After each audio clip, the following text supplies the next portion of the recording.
নমস্কাৰ। আজি আমি অনুশীলনী 3.2 আৰম্ভ কৰিম আৰু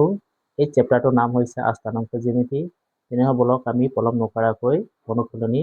3.2 আলোচনা কৰিম। আৰু 3.2 ইয়াত কুৱেশ্যন সুধিছে যে কাৰ্তীয় সমতলত থকা বিন্দু এটাৰ অৱস্থা নিৰ্ণয় কৰিবলৈ অনুভূমিক আৰু উলম্বভাৱে অংকন কৰা ৰেখা দুডালৰ নাম কি? পোনপ্ৰথমে কুৱেশ্যন একটো আৰম্ভ কৰিম আমি। আৰু ইয়াত মই এখন লেখচিত্ৰ বা দুটা যিটো অক্ষ থাকে এইটোৰ নাম হৈছে এক্স অক্ষ আৰু এই ৰেখাডালৰ নাম হৈছে ৱাই অক্ষ। এতিয়া আমি এইখন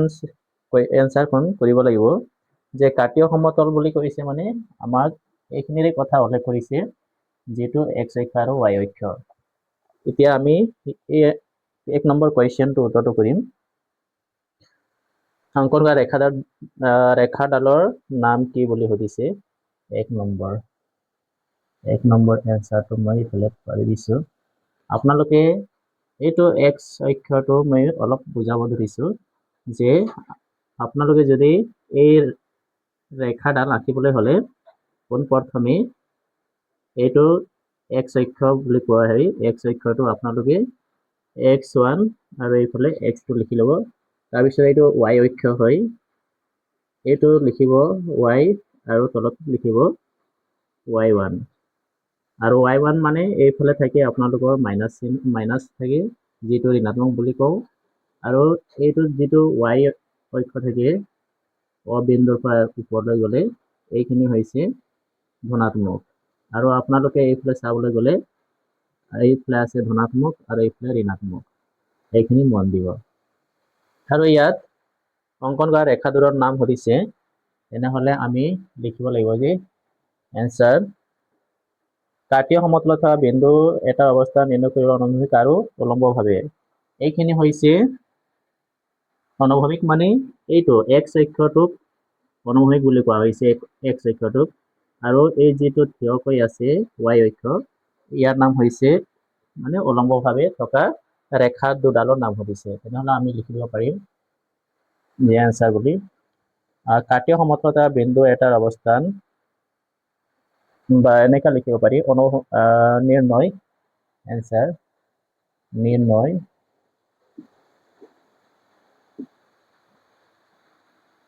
কৰিবলগীয়া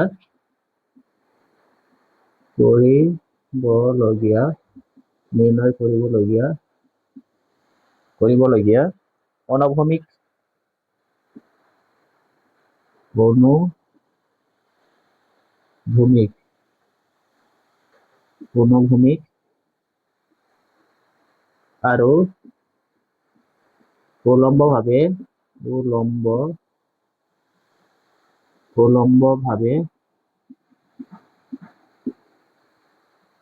অংকন কৰা ৰেখা দুডালৰ নাম হ'ল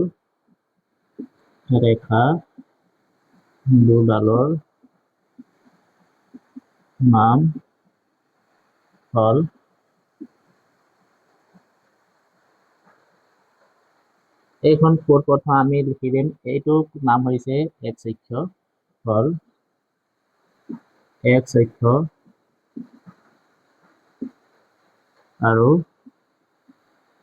এই যিটো থিয়কৈ আছে এইটো হৈছে ৱাই অক্ষ এইখিনি উত্তৰ আছিলে। এতিয়া আমি কুৱেশ্যন নম্বৰ 1-2 চাওঁ। এই ৰেখা দুডালে সমতলখনত সৃষ্টি কৰা প্ৰতিটো অংশৰ নাম কি? এই যিটো ৰেখাডাল যে সমতলত সৃষ্টি কৰিছে এইটো এক্স অক্ষ আৰু ৱাই অক্ষ আৰু ইয়াৰ প্ৰতিটো অংশৰ নাম লিখিব কৈছে। আমি যদি চাবলৈ যাম এইটো হৈছে প্লাছে প্লাছ দেই, ইয়াত প্লাছ থাকে ধনাত্মক, ইয়াত থাকে প্লাছ আৰু ইয়াক প্ৰথম চুক বুলি কয়। প্ৰথম আমি ৰমান আখৰে লিখি দিছোঁ ইয়াত প্ৰথম চুক আৰু এইটো থাকে মাইনাছ প্লাছ আৰু এইটো হৈছে দ্বিতীয় চুক আৰু এইখন চাবলৈ গ'লে ইয়াত মাইনাছ থাকে মানে এইটো ঋণাত্মক এইটো হৈছে তৃতীয় চুক আৰু এইফালে থাকে প্লাস মাইনাস ধনাত্মক আৰু ঋণাত্মক থাকে আৰু এইটো হৈছে চতুৰ্থ চুক বুলি কোৱা হয় এইখিনি আমি চুক বা পাদ বুলিও কোৱা হয় দেই পাদ বা চুক বুলি কোৱা হয় এতিয়া আমি লিখিব লাগে এই ৰেখা দুটাৰ সমতলৰ সৃষ্টি কৰা প্ৰতিটো অংশৰ নাম হল পাদ বা চুক এইটো 1 নম্বৰ 1 আছিলে এইটো 2 হ'ব এতিয়া সমতলখনত সৃষ্টি কৰা দেই এনসাৰ সমতলখনক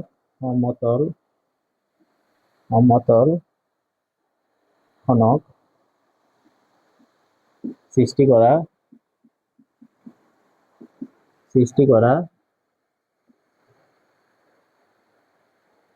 প্ৰতিটো অংশৰ নাম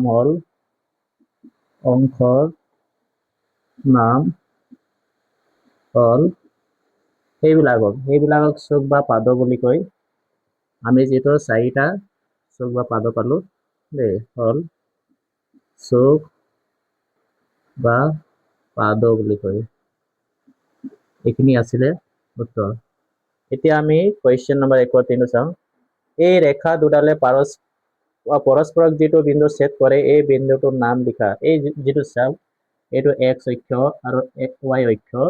এই যেটো ছেদ কৰিছে মানে কটাকটি কৰিছে এই বিন্দুটোৰ নাম হৈছে অ বিন্দু বা মূল বিন্দু বুলি কোৱা হয় মূল বিন্দু ইয়াত লিখি দিব লাগে 3 নম্বৰ এই ৰেখা দুডালে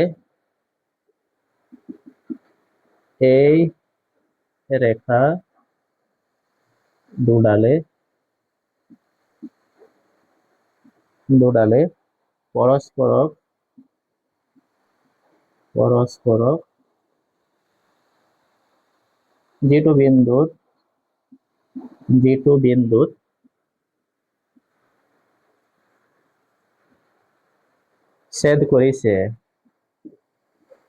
ছেদ কৰে সেই বিন্দুটোৰ নাম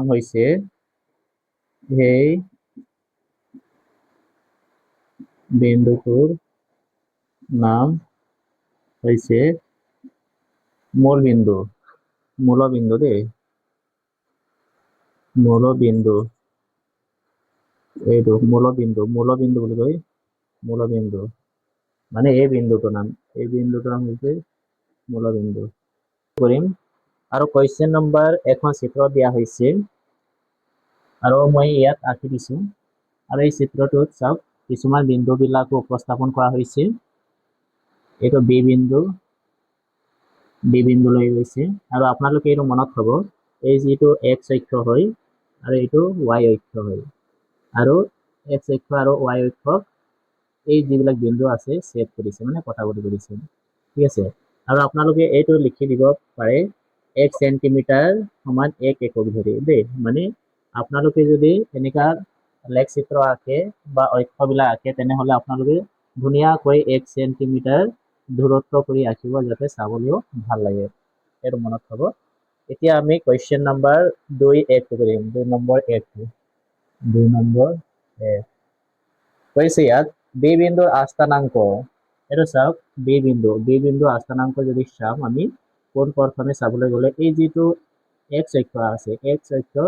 -5 আছে আৰু এইফালে চাবলৈ গলে y অক্ষত 2 আছে দেখিব পাৰি যে বি বিন্দুৰ আস্থানাংক হল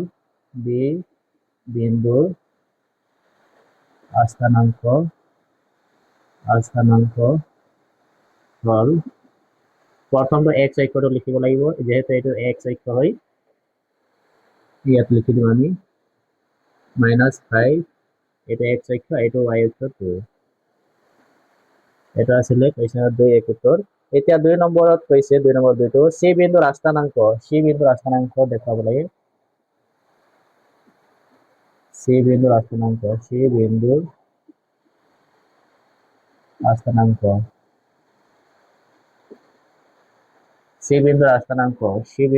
এইটো চাওক c বিন্দুৰ আস্থানাংক চাবলৈ গলে এইফালে যদি x অক্ষত 5 এ এইটো স্পৰ্শ কৰিছে আৰু এইফালে আমি যদি চাবলৈ যাওঁ y অক্ষক মাইনাছ এইটো 5 টো সেট কৰিছে সি বিন্দুৰ স্থানাংক হ'ব প্ৰথমে x অক্ষটো লিখি ল'ম 5 এইফালে মাইনাছ 5 সি বিন্দুৰ স্থানাংক এইখিনি আছে এতিয়া আমি 3 নম্বৰটো কি কৰিছে চাওক 3 নম্বৰ -3 -5 স্থানাংকৰ চিনাক্ত কৰিব পৰা বিন্দুটো এইটো চাওক এইফালে থাকে মাইনাছ আৰু মাইনাছ থাকে আৰু এইফালে যদি চাওঁ আমি প্লাস থাকে এইফালে যদি চাওঁ আমি প্লাস এইটো মাইনাছ প্লাস থাকে মাইনাছ প্লাস থাকিব আৰু এইফালে যদি চাওঁ প্লাস মাইনাছ থাকিব এইখিনি আমি গম পাওঁ এতিয়া কৈছে ইয়াত 3 নম্বৰ -3 -5 এইফালে থাকিব -3 -5 -3 -5 এইটো যেটো আমি তৃতীয় চক বুলি কওঁ ইয়াত থাকিব লিখি দিব লাগিব এতিয়া 3 নম্বৰ -3 স্থানাংক চিনাক্ত কৰিব পৰা বিন্দুটো হৈছে এইটো -3 -5 ন এইটো -3 x অক্ষটো চাওক x অক্ষটো -3 এইটো -3 x অক্ষৰ প্ৰথমে চাব লাগিব -3 আৰু -5 এইটো -5 এই বিন্দুটো হৈছে ই বিন্দু এই বিন্দু লিখি দিব লাগে आंसर -3 -5 -3 -5 চিনাক্ত কৰিব পৰা -3 -5 বিন্দুটো হল বলে লিখি দিলে হয় বিন্দুটো হল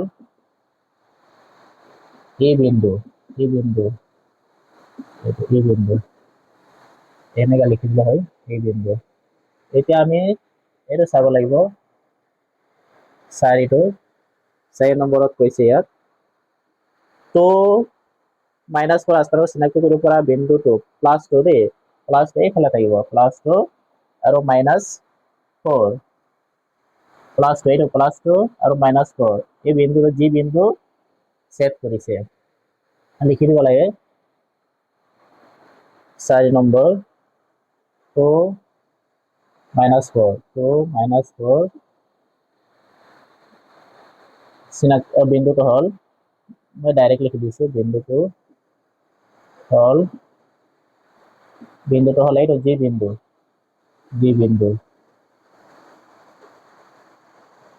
বিন্দু এতিয়া আমি 5 নম্বৰটো চাওঁ 5 নম্বৰ কৈছে ডি বিন্দুটোৰ ভুজ মানে এইটো কোৱা হয় ভুজ x অক্ষটোক ভুজ বুলি কয় বা x অক্ষ বুলি কয় আৰু এই যেটো y অক্ষ আছে y অক্ষৰ কোটি বুলিও কোৱা হয় এইটো মনত থব আপোনালোকে ডি বিন্দুটোৰ ভুজ এইটো চোৱা ডি বিন্দুটোৰ ভুজ ডি বিন্দুটোৰ 6 অক্ষক স্পৰ্শ কৰিছে তেনেহলে এইটো ডি বিন্দু হৈছে 6 ডি বিন্দুটোৰ ভুজ ডি বিন্দু 6 এতিয়া ভুজ বুলি কোৱা হয় ভুজ বা ইয়াত লিখি দিব লাগে x অক্ষ বুলি দেই x অক্ষক ভুজ বুলিও কোৱা হয় মনত থব আপোনালোকে x অক্ষ 6 নম্বৰত চাওঁ 6 নম্বৰত কৈছে ইয়াত h বিন্দুটোৰ কোটি বিন্দু এইটো চোৱা h বিন্দু কোটি মানে আমি গম পালো যে এই y অক্ষটো কৈছে কোটি -3 আছে -3 কোটি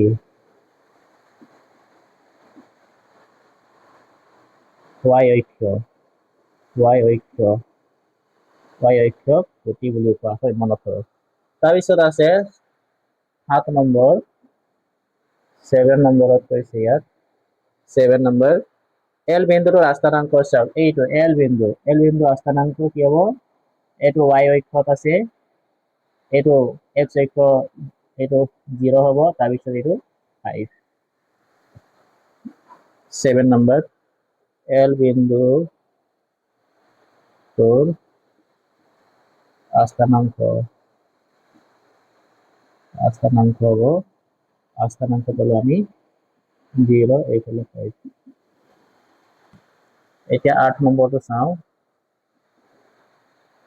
এম বিন্দুটোৰ আস্থানাংক এই যেটো এম বিন্দু আছে এম বিন্দুটোৰ আস্থানাংক চাবলৈ গ'লে এম বিন্দু এটো চাওক 0 ৰ পৰা বা 0 ৰ পৰা -3 লৈকে আছে আৰু এই দুটাই x অক্ষক ৰেখাত স্থাপন কৰা হৈছে -3 আৰু 0 টো লিখিব লাগিব এম বিন্দুটোৰ আস্থানাংক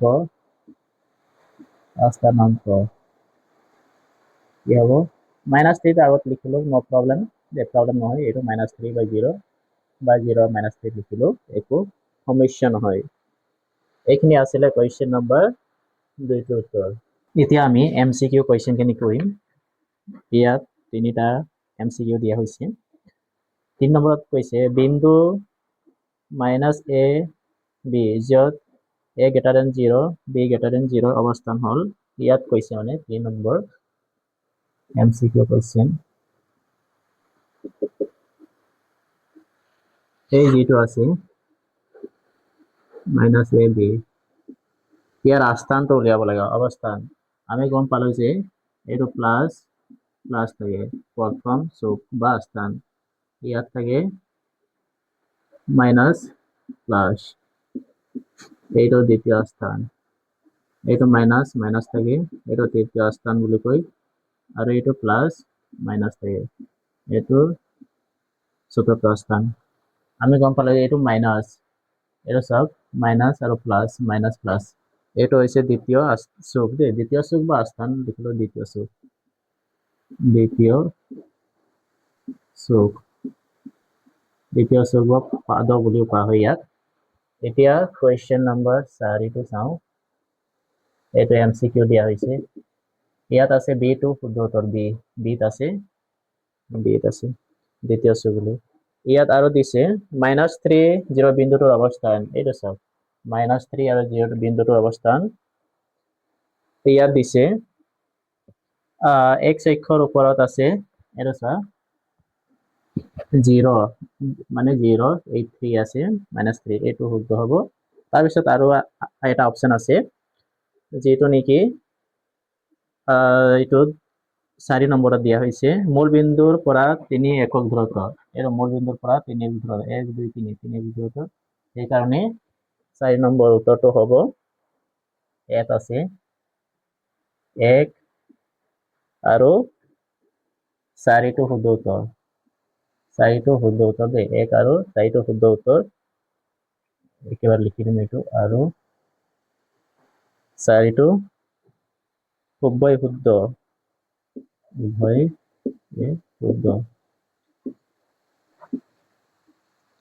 এতিয়া 5 নম্বৰ চাও 5 নম্বৰত দিছে ইয়াত তলৰ উক্তি দুটা বিবেচনা কৰি বিকল্পবোৰ পৰা শুদ্ধটো বাছি উলিওৱা 4 নম্বৰ এটো ঠিক আছে x একৰ ওপৰত আছে তলৰ উক্তি দুটা বিবেচনা কৰি বিকল্পৰ পৰা শুদ্ধটো বাছি উলিওৱা বুলি কৈছে ইয়াত তেনেহলে আমি চাবলৈ যাও x অক্ষ সাপেক্ষে 9 5 দে এটো y সাপেক্ষে y অক্ষ সাপেক্ষে এটো y হয় 9 আৰু 5 এইফালে আমি এইটো লিখা নাই 9 আৰু 5 যদি চাও তেনেহলে কৈছে ইয়াত বিন্দুৰ সমমুখী অৱস্থান থকা বিন্দুটো হ'ব -9 and 5 এইটো কথাই কৈছে -9 and 5 আৰু 2 নম্বৰ কৈছে 2.0 আৰু 10.0 বিন্দু দুটা মধ্যবিন্দুৰ আস্থানাংক হল 6.0 এইটো 2.0 দে 2.0 চাও আৰু এটা চাও 10.0 টো চাও 10 এইফালে যদি 10 চাও তেনেহলে এইফালে আকৌ লিখিব লাগিব মধ্য পদটো হ'ব 6.0 বা 6 হ'ব বা 5 হ'ব এইখিনি মাজৰ পদটো উলিয়াইছে তেনেহলে আমি 5 নম্বৰ এ টো শুদ্ধ উত্তৰ বুলি ধৰিম এ 1 আৰু 2টো উভয় সত্য 2টো উভয় সত্য দে উভয় সত্য এইখিনি আছিল MCQ কোৱেশ্চনত এটা উত্তৰ